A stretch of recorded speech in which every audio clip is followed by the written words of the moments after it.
नमस्कार, यूपी की बात में आप सभी का स्वागत है। आपके साथ मैं हूं जोहम रुबा। वाराणसी में विकास के लिए तेजी से चल रहा चौड़ीकरण अभियान, लेकिन अब इस प्रक्रिया में एक ऐसा मकान भी शामिल है जो केवल एक घर नहीं बल्कि भारतीय हॉकी के गौरवशाली इतिहास की एक अमिट निशानी है। ये मकान है ओलंपिक गोल्ड मेडलिस्ट, पूर्व हॉकी कप्तान और पद्मश्री मोहम्मद शाहिद का। परिवार ने मुआवजे को लेकर अपनी भावनाएं जाहिर की हैं। आइए जानते हैं हमारी इस रिपोर्ट में।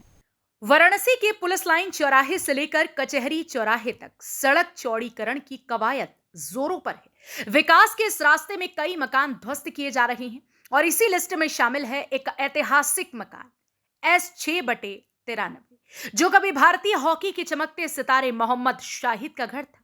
1980 के मास्को ओलंपिक में भारत को गोल्ड मेडल दिलाने वाले शाहिद का यह मकान अब सिर्फ दीवारें नहीं बल्कि एक जज्बे की पहचान बन चुका है।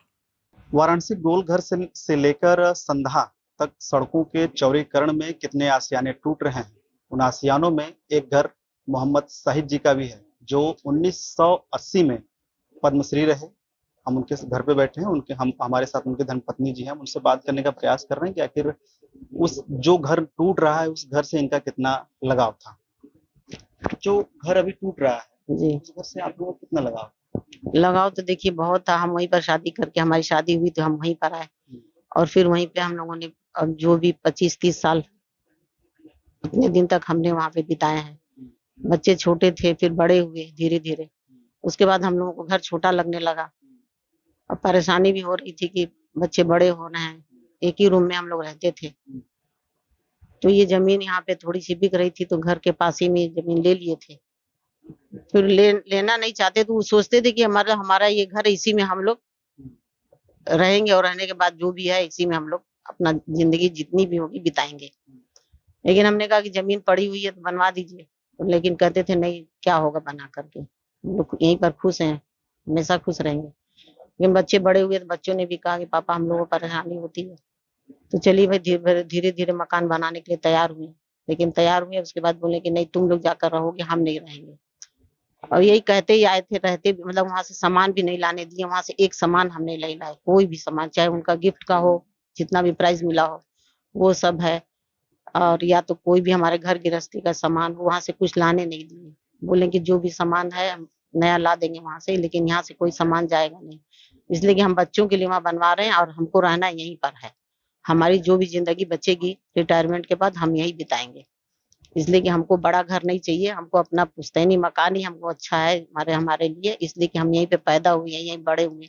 हमको हो सकता हो जो भी कुछ मिला इसी घर से मिला है और हम यहाँ से जाना नहीं चाहते।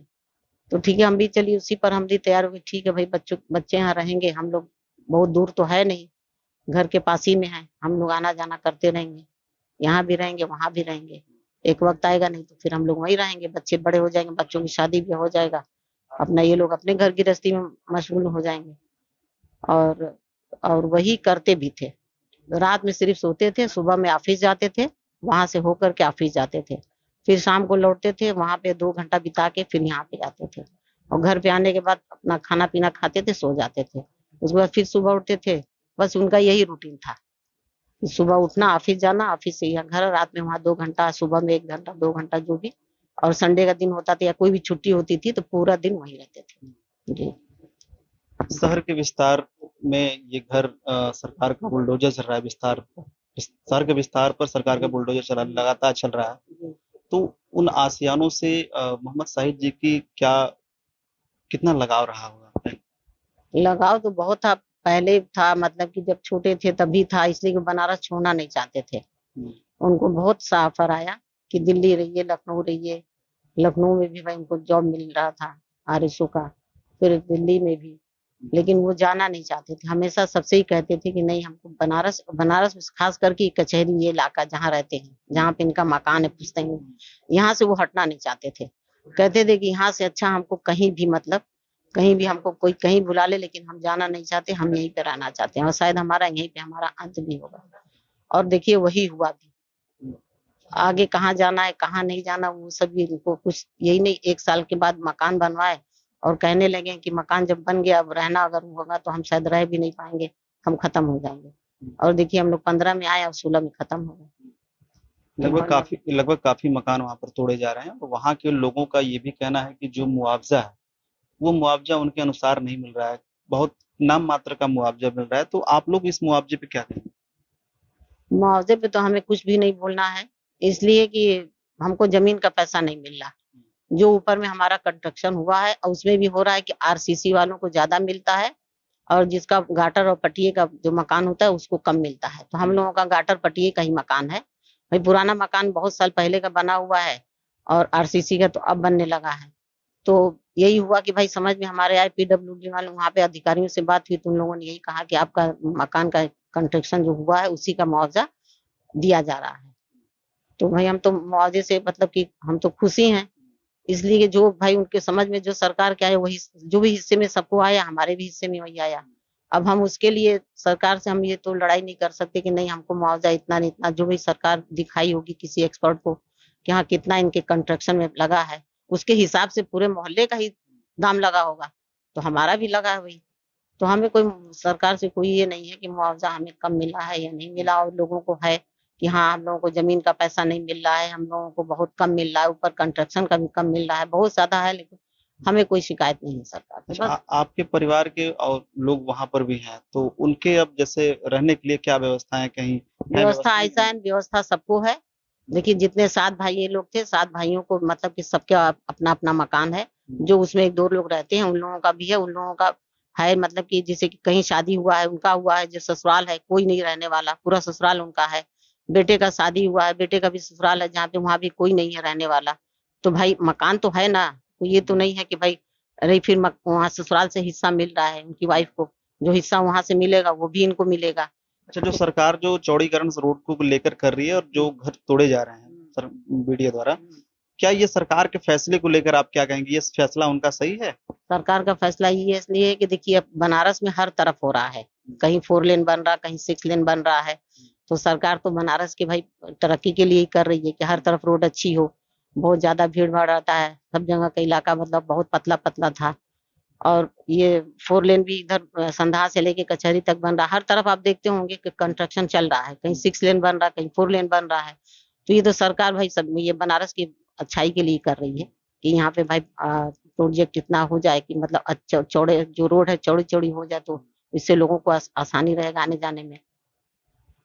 तो ये पद्मश्री मोहम्मद साहिद जी की पत्नी थी, जिन्होंने बताया कि सरकार के फैसले को हम नकार नहीं सकते, लेकिन उस घर से हम लोगों की यादें जुड़ी हुई हैं। परवीन शाहिद की आंखों से छलकते आंसू इस बात का इशारा है कि ये सिर्फ एक घर नहीं बल्कि एक राष्ट्रीय नायक की यादें हैं।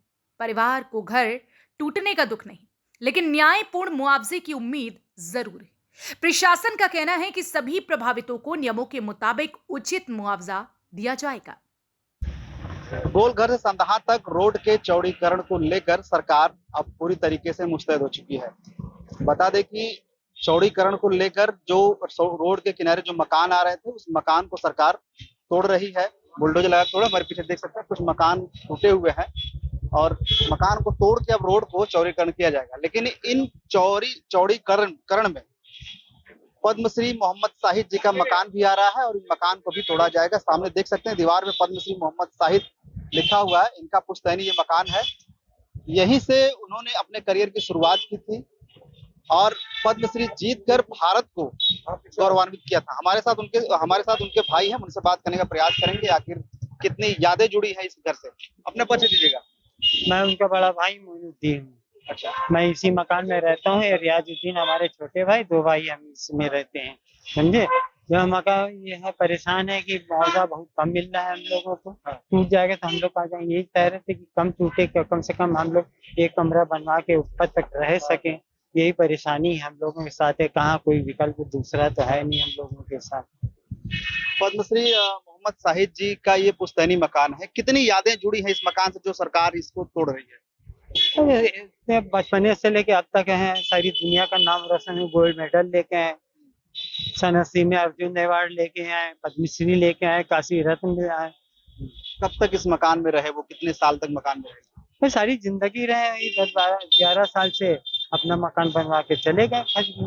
अब जो ये सरकार द्वारा जो तोड़ा जा रहा है मकान तोड़ा, उसका मुआवजा क्या दे रही है? कैसे मुआवजा बहुत कम दे रही ना, इसलिए हम लोग परेशान हैं और मुआवजा कायदे से देती, थोड़ा कम तोड़ती तो हम लोग बनवा, यही बात तो अभी आपसे हम कह रहे हैं, कम तोड़ती तो हम लोग बनवा के रहे। पहले हुआ था कि चलो वन वे हो जाएगा, तो तबीयत खुश हो गई थी कि वन वे हो जाएगा तो ठीक हम लोग रह लेंगे, नहीं तो कहाँ जाएंगे, रोजी रोटी यहाँ सकती है। लगभग कितने मकान होंगे यहाँ पर जिन मकानों को सरकार नोटिस दे चुकी है, तोड़ रही है? अभी 60-59 मकान होगा, अंदाज से बता रहे हैं।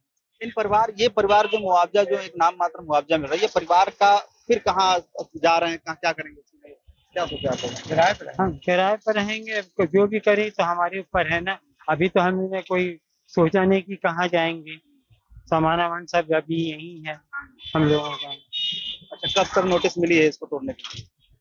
नोटिस तो ये तो थोड़ी दिया, उन्होंने कहा कि सहमति पत्र दाखिल कीजिए, अपना पैसा लीजिए। अच्छा, जो ये जमीन थी, क्या ये जमीन आबादी की जमीन थी क्या, जिसपे सरकार मुआवजा नहीं दे रही? घरों का मुआवजा मिल रहा है? अभी सरकार खाली अभी घर का मुआवजा दे रही, जमीन का तो दे नहीं रही। हमारे साथ और भी कुछ लोग हैं, उनसे बात करेंगे कि कितने मकान लगभग यहाँ पर तोड़े जा रहे हैं। अब यहाँ लगभग 50-60 मकान तोड़े जा रहे हैं।